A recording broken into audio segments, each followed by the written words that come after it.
This 25-year-old book made people rich, flipped how millions think about money, and even got banned from some schools. I read Rich Dad, Poor Dad, so you don't have to.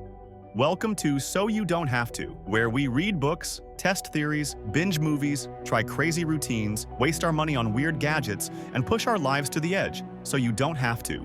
If you've got a book, routine, or trend you're curious about but don't want to waste your time on, drop it in the comments and hit subscribe so you'll know when we break it down for you. Rich Dad, Poor Dad by Robert Kiyosaki is one of the most popular personal finance books of all time. But it's not your typical money guide. It's built around a story. One rich dad, one poor dad, and the completely opposite ways they taught him about money. Here's what the book actually teaches, broken down into 5 big ideas. First, the rich don't work for money. Poor dad says, get a job, earn a salary, climb the ladder.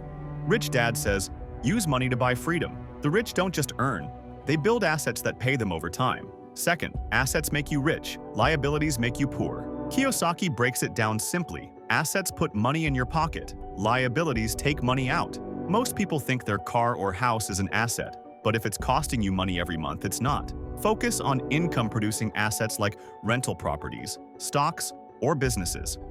Third, schools train you to be an employee. Poor dad was highly educated, worked hard, and stayed broke. Rich dad dropped out of school, built companies, and got wealthy. The system teaches you to follow instructions. It doesn't teach you how to build wealth. Fourth, the rich play the game differently. They understand debt, they understand taxes, and they use both as tools, not traps. While most people fear debt and overpay in taxes, the wealthy use smart strategies to protect and grow their money.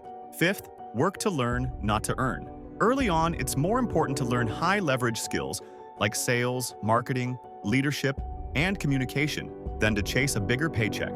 The right skills compound over time and give you more freedom long-term. Here's what I didn't expect from the book. It's more mindset than method. There's no step-by-step plan.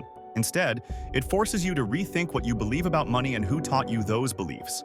Also, it's more polarizing than I thought. Some people love it, others say it's too vague, and honestly, both sides have a point. So, should you read Rich Dad, Poor Dad?